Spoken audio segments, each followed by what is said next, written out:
It is time for the PFL Champion Series. And I know what you're thinking. Wait, wasn't that Bellator's thing? Well, Bellator's gone, guys. Like, it's done. My condolences to Bellator because their final card in company history was Sarah Collins versus Liam McCourt. Oh my goodness, what a way to go out. What a way to go out.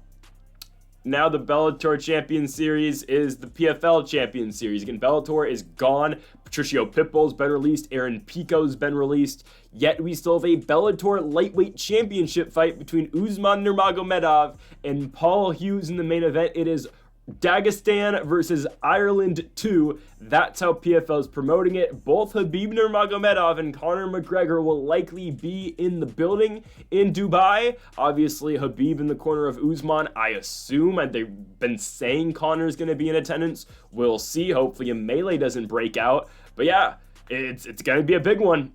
Main event for the lightweight championship. Co-main event, Vadim Nemkov takes on Tim Johnson in the heavyweight division. We'll get to all of that and more in a minute. But folks, if you haven't yet though, make sure to hit that subscribe button down below for some more weekly MMA predictions here on the channel. Last week we did UFC 311. We went 11-2 on that card. Big underdog picks. We won with Aline Perez. We won with Merab Dvalishvili. We won with Yuri Prohashka, all underdogs. So make sure to join us next week for our UFC predictions from Saudi Arabia, Israel Adesanya, Nasruddin Imavov in the main event. And also we do daily college basketball best bets in the channel, along with daily NBA predictions as well. So make sure to join us for those, as now we get into the first of 11 fights tonight for the PFL. And we start with Mustafa Abda Rashad Neta, I'm just going to call him Mustafa Neta, taking on Haider Khan in this fight.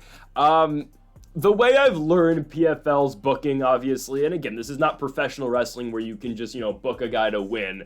But the PFL, they do this, and this is the easiest way to predict some of these prelim fights for the PFL.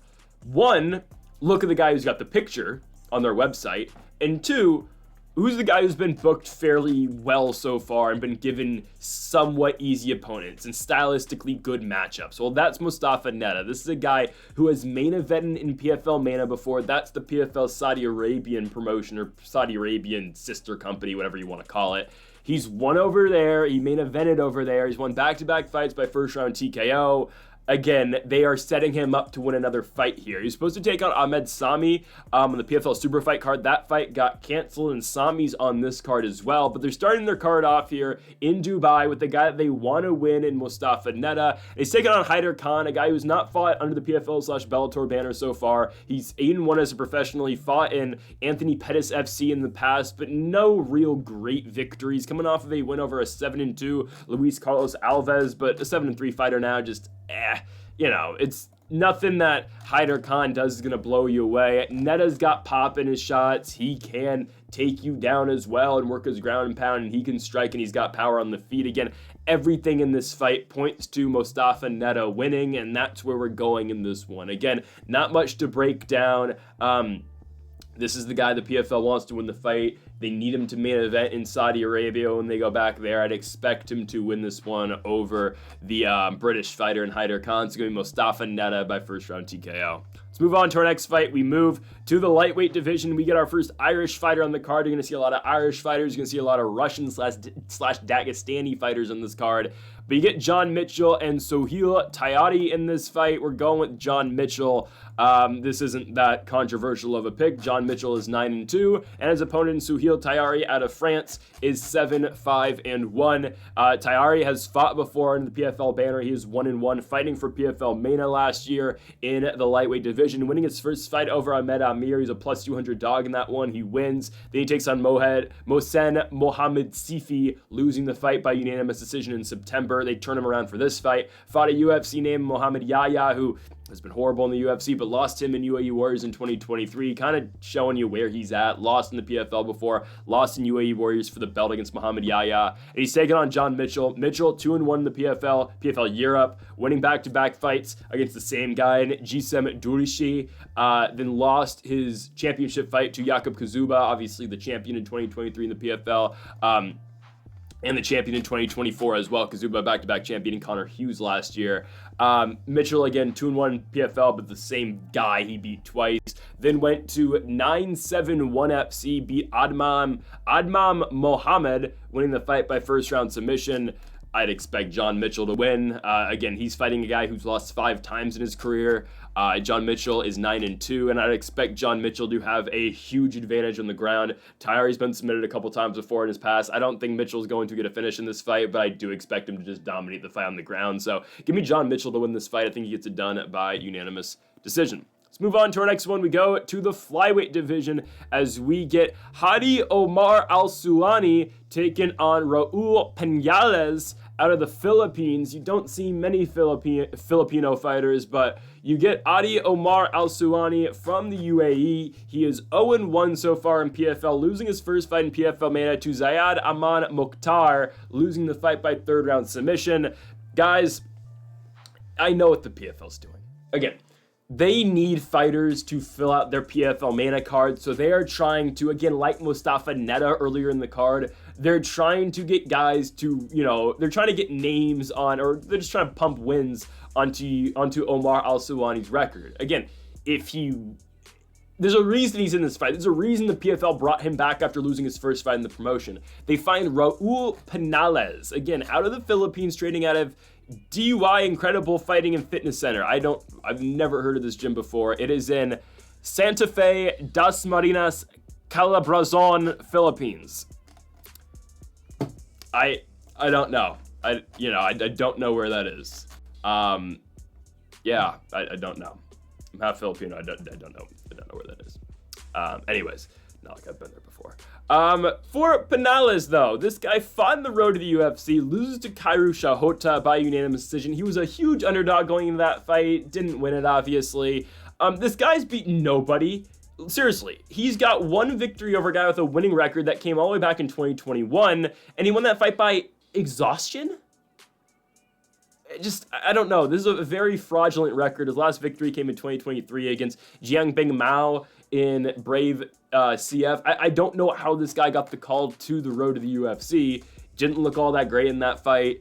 And Aluwani should be able to dominate the fight on the ground. That's where he's going to have a pretty big advantage. I'm not going to say there's a finish in this fight because, again, it is a flyweight fight, and it's kind of hard to pick finishes at times in this division, especially with guys outside of the UFC. Again, this is just lower level flyweight fighting, but I expect Hadi Omar Aluwani to win the fight. I expect him to dominate on the ground. He should be able to get things done here by unanimous decision over the Filipino Raul Penales.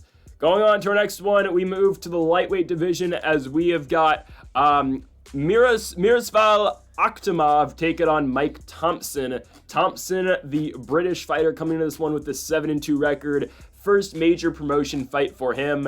He hasn't beaten a notable opponent yet. I mean, I could just list off Thompson's victories. They're over a 5-3 guy in his last fight, 7-22-1 fighter, a 6-10 fighter, lost to a 7-1 Shem Rock, beaten 0-1 fighter, 5-15 fighter, lost to an 0-1 guy. It's not impressive. For Mirval Akhtamov, training out of UAE, but originally from Uzbekistan, this is a guy who's 7-0-1, and honestly, this is a good prospect the PFL has. He is pretty solid. He's gone in to LFA, he's won back-to-back fights over there, and now the PFL got him. I mean, this is an introductory level fight for Akhtamov, obviously. The nickname's Mirko. I don't know if that's because of Mirko Krokop. Legitimately, it might be. But again, there's a reason he's in the spot. There's a reason he's a big favorite in this one, and there's a reason they gave him Mike Thompson, which again, on paper, you see a 7-2 guy, but then when you dive deeper into it, where has he fought? Who has he fought? Nothing all that impressive.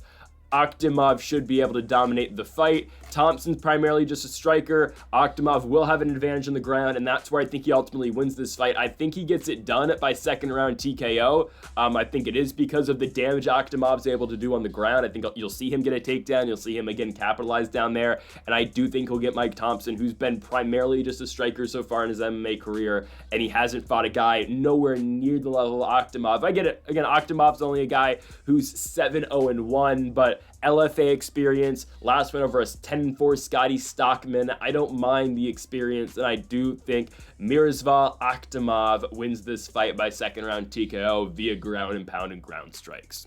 Moving on to our next one, we go to the middleweight division. It is the return of Gerard Hussein Al-Sawali as he gets Yakob Sulaimanov. It's a really rough fight for Gerard Hussein Al-Sawali. It just is. You're getting the Chechenian fighter, I do believe, in Yakob Sulaimanov. He is 6'3", 6'4", and he is 7-0 undefeated. And it's not a fraudulent 7-0. It is a 7-0 in ACA. That's one of the better promotions, if not the best promotion in Russia. It is. And Gerard Hussein Al-Sawali, guys, he's 32 years old, but he's washed up. Okay? He's washed. Now, his chin's gone, and it's not like Sulaimanov's going to be the guy to crack that chin, but still, there is a very significant, advantage in this fight for Sulaimanov on the ground, I think. And Hussein Al-Sawali, not the worst grappler, but they're matching him up with a Russian who can grapple. This is just, and guys, just, does Sulaimanov not just look like Khamzat Chimaev? I'm serious. I get it, he's Chechenian too, but like, dog. You're telling me Gerard Hussein Al-Sawali, who's coming off a loss, losing to Omar El Dafraoui, is beating this guy? Like, again, Hussein Al-Sawali was a guy who fought in the PFL, United States series, right? He had his first season over there, beat Glebson T-Bow in a fight, then lost to Magomed Umlatov, got knocked out, came back the next season, got knocked out by Sada Busi, got knocked out by Solomon Renfro, came back to PFL Mano, wins a fight, then gets knocked out in the first round against an 11-5 Omar El Dafraoui. I mean, it's just, that's not impressive. It's not, and I get it. Omar ended up winning the season. He beat Mohamed Alkara, who's who's a big PFL prospect, at least he's an AKA guy, and it was a good victory for El Dafraoui winning the PFL Mana Championship. But still, I mean, come on, guys. Hussein Al-Sawali is supposed to beat these guys. I mean, I think he was like a minus 300 favorite going into the El Dafraoui fight, minus 190, but still, he's expected to win that. I don't know how much left he's got in the tank, and you give him a Chechenian wrestler who's way bigger than him, way stronger than him. I expect Sulaimanov to absolutely dominate. I'm going first round TKO, but I'm not actually going through strikes. I'm going because of the ground game. I think, again, it's a takedown, and it's just, it's just hammer fists from there. I think, again, that you see an Islam Makhachev, Bobby Green type fight. I don't think Al-Sawali's got much left in the tank, if I'm being honest. And Sulaimanov, again, very good grappler, very good wrestler. He should be able to take him down, and he should be able just to ground and pound his way to a finish. Again, see a theme, I guess, but that's what we're going with here. Again, they're just, I don't know why they're giving, I think they just want to get rid of Al-Sawali. I'm serious. This is the only reason. Well, and he's from the UAE, so it makes sense. He's from Jordan, but he trains in the UAE, right? Nope, he just trains in Jordan. I thought, wait, does he? No, I think he trains in the UAE. He trains in Jordan, my fault. Still, give me Yakob Sulaimanov to win the fight by first round TKO. Let's move on now to another fight in the middleweight division. We go to Tarik Suman taking on Ahmed Sami. So we mentioned Ahmed Sami earlier on in the video. He was booked to fight Mustafa Abada Rashid Neta last year for the PFL Super Fight card. Sami's now getting Tarik Suman. I don't think it's a bad prospect for the PFL. I don't think Sami is. I mean, this is a guy, he lost to Yurusui Belgari, the babyface assassin, one of Pereira's guys and Teixeira's guys, I guess, in Danbury, Connecticut. He lost to him for the Levels Fight League vacant light heavyweight championship, and obviously Yusri went on to the Contender Series 1 but didn't get the contract. But Sami went the full 25 minutes with a pretty good kickboxer, a very good kickboxer. And yes, he's not... Yusri's not on that same level of a Pereira, obviously, but, he's not horrible. I would imagine he's going to get his third crack at the Contender Series this year. As long as he can win a regional, then they'll probably bring him back just because he does have the Pereira connection, and he is only 32, and he's 6'5", a light heavyweight. If he can just, a middleweight, if he can just get some finishes, if he can get an impressive finish on the Contender, Dana White's definitely going to sign him, but I think they were just expecting a lot more out of him, if we're being honest.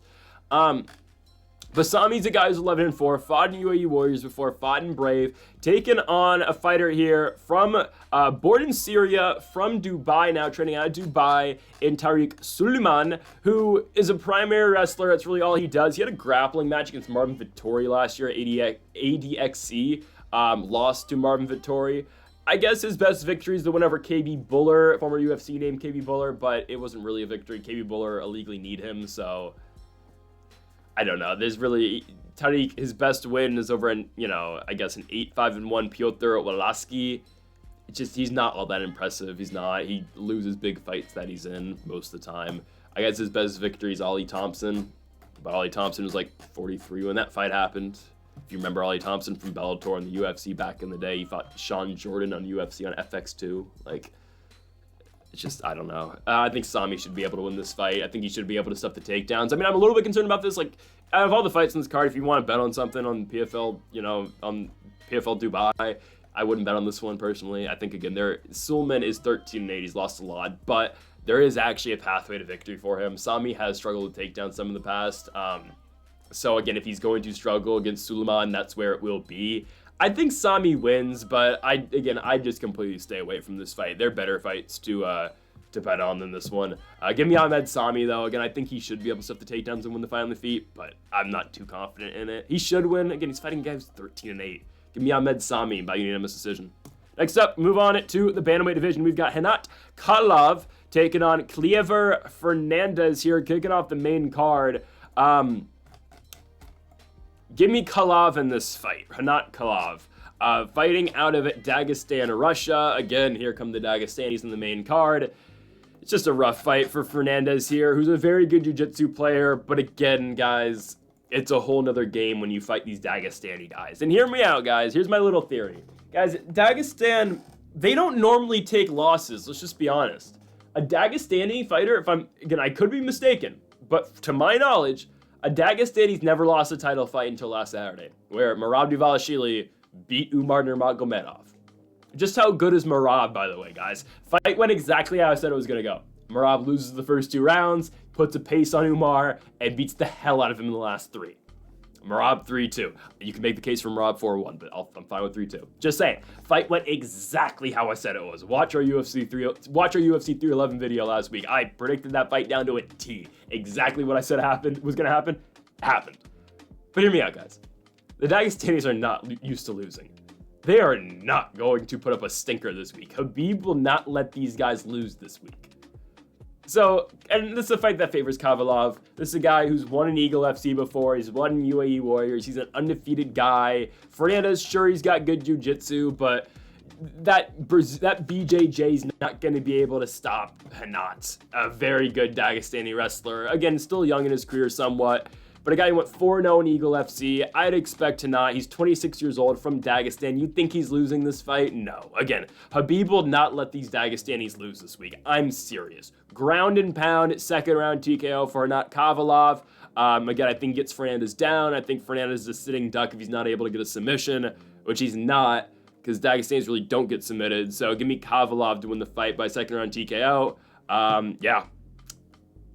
First time we've ever seen a Dagestani out-wrestled was Merab Dvalishvili. Something about that Georgian wrestling, man. But I wouldn't try Ilya. Don't. If Ilya tries against Mahashev, he will lose. He will lose. I'm just being honest. I like Ilya, but he will lose.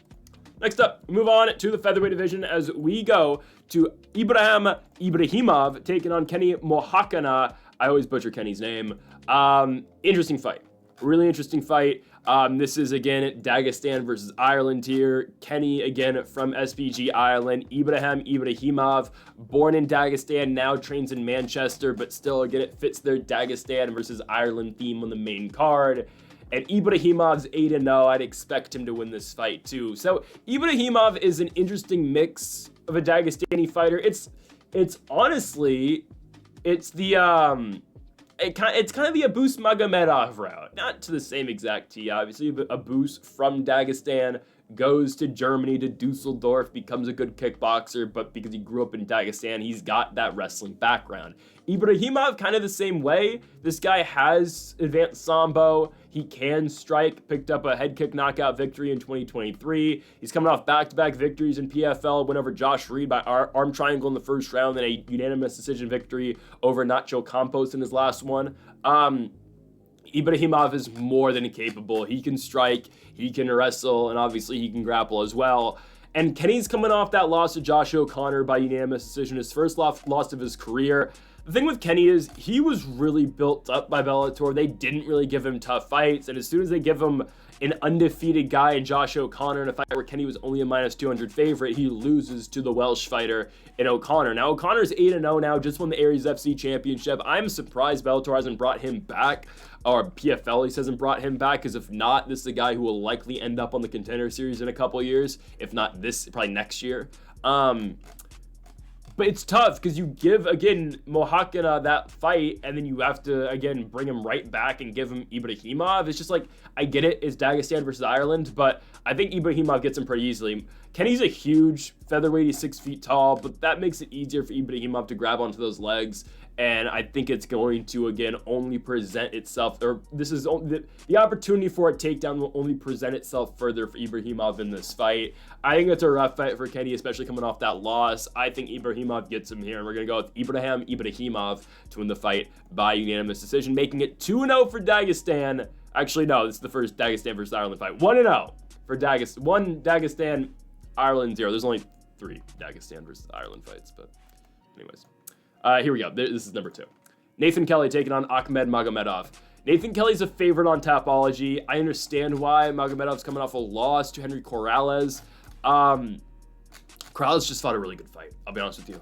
You go back, you watch that fight, Bellator 290, all the way back in February of 2023, so Magomedov's been out for that long. He was booked against Kai Kamaka III in August of that year, but had to pull out of that fight at Bellator 298.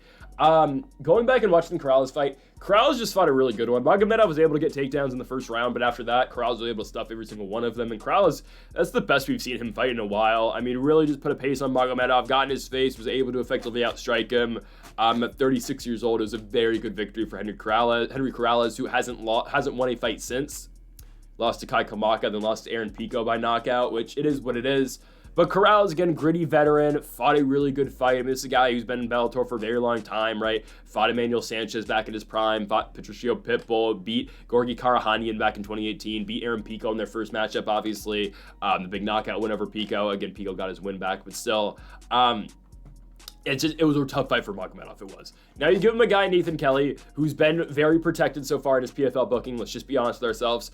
They brought him in, or Bellator brought him in, then obviously he's been having fights in PFL. He hasn't really fought a very tough opponent yet. He was supposed to fight Hassan Magomedsharipov in this fight, which, you know, if Magomedsharipov didn't pull out, really rough fight for Nate Kelly, I'll just be honest with you guys. They do give him a guy who's going to be less of a challenge in Magomedov. Again, Nate Kelly, a guy who's on an 11-fight winning streak, started his professional career 0-2. He's now 11-2 after 11 straight wins.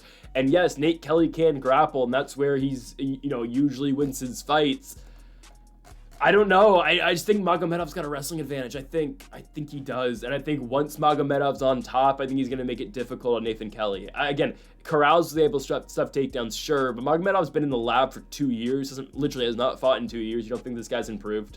I don't know. I think Magomedov should be able to win this fight. He was 26 when he lost the Corrales fight. He's now 28, just entering his prime. And Nate Kelly really hasn't been tested. So again, on Tapology, Nate Kelly is the favorite. I would imagine the betting lines, Ahmed Magomedov is the favorite, literally because of his last name. But I do expect the Dagestani to win this one. I expect him to get to the hips. I expect him to wrestle, and I expect him to put that top pressure on Nate Kelly. So I'm taking the Dagestani here and Ahmed Magomedov to win this one, giving Dagestan now a 2-0 lead in the second of 3 Dagestan versus Ireland fights. Before we get to the main event, we have the co-main event in the heavyweight division. Is the Russian, my good friend Vadim Nemkov, taking on Tim Johnson. Vadim Nemkov fighting the heavyweight division. Originally for this fight was supposed to take on Ante Dilia, the former PFL champion in Dilia. Fight doesn't happen, obviously. Then he was booked against Corey Anderson. Fight, again, there was supposed to be a third fight against Corey Anderson. Fight doesn't happen, and now we got to settle on Tim Johnson. Again, I like Tim Johnson, and again, the reason why I said my good friend Vadim Nemkov, there is me, and my good friend Vadim Nemkov back when Bellator was in San Jose. I was still in high school when that picture was taken, but still, fun times. Anyways, Nemkov is way better than Tim Johnson. He just is. It's just a matter of how does Nemkov want to win, right? We saw him fight heavyweight his last fight over Bruno Capoloza early in 2024. Looked good in the fight. Got Capoloza down, arm triangle choke right away, finished him. I expect Vadim Nemkov to be at least a -800 favorite in this one. I like Tim Johnson, I do, but we saw Denis Goltsov get him down and just ground and pound his way to victory in his last one. Obviously, again, Goltsov finally found his way to the PFL Championship after a victory over Oleg Popov for the PFL Championship card. But Tim Johnson, again, it was, and we predicted it, but it was kind of a Mickey Mouse way into the playoffs, right? Doesn't fight his first fight. He gets brought in to fight Danilo Marquez, which we said, all right, it was about an even fight, but I was like, on the money line is even, but I was like, all right, Danilo Marquez won't be able to take him down, and if Tim Johnson's able to do that, he's just going to knock him out in the first round. He's going to get 6 points and go to the playoffs, and that's exactly what happened. And obviously, again, Goltsov beat him up pretty bad. But the thing is, guys, if Goltsov's able to finish him in the first round, Nemkov will be able to do the same thing. I know MMA math doesn't work like this, but if you book Denis Goltsov versus Vadim Nemkov kills Denis Goltsov. And honestly, guys, this is what a lot of light heavyweights who struggle, but the thing is, Nemkov wasn't even struggling at light heavyweight. But still, this is what light heavyweights should do. They should go to heavyweight. They should beat up on these heavyweights who aren't that technically skilled. And again, I like Tim Johnson, but he's 39 years old. He's a brawler. You take him down, he's screwed. And at the same time, Nemkov's a way more precise striker. He's a way more technical striker. He should be able to find that shot on Tim Johnson and put him away. So I expect Vadim Nemkov to win this fight. Complete domination of Tim Johnson. Johnson's 39. Nemkov is in his prime, 32 years old. Hell, Ngannou's got one more fight in the PFL. This should be his fight, Vadim Nemkov. But they're not going to make that fight because Nemkov might beat Ngannou. I'm serious. There's a chance Nemkov beats him. So instead, we're probably going to get Ngannou Ryan Bader, I think, for the Bellator Championship. If Bader's not going to the Global Fight League, who knows? If not, I guess we could see Ngannou versus Goltsov. That would make sense. But I don't want to see that. I want to see Ngannou Nemkov. They're not going to do it, though. Vadim Nemkov, hey, if Nemkov's smart here, win the fight and call out Ngannou. Boom. You beat Ngannou, UFC. Boom, you're a top 5 fighter. I'm serious. Vadim Nemkov, first round knockout victory over Tim Johnson. To our main event, capping off, Dagestan versus Ireland 2, Usman Nurmagomedov versus Paul Hughes. It's a fun fight. It is. Paul Hughes with a huge victory in his last fight, the win over AJ McKee, by split decision. He is 13-1. Of course, was the guy over there in Cage Warriors, won the championship or the interim championship over Jordan Vucenic, beat Morgan Chartier as well. Good victories over 2 UFC fighters. He signs to the PFL instead of the UFC. And now here he is, obviously beating Bobby King in his first fight in Bellator, then beating AJ McKee. It was a huge step up, but he passes the test. But here's Usman Nurmagomedov. Usman's really good, guys. If Usman was in the UFC, I think he'd be the number 2 guy in the weight class. I'm serious. Maybe I'm hyping up Nurmagomedov a little bit too much right now, and I could be. But legitimately, I think he's number 2 in the lightweight division. I think. Well, Makhachev, obviously, I don't think anyone's beating Makhachev. I seriously think Makhachev will retire before he loses. So Makhachev won. I like Oliveira, but I don't know.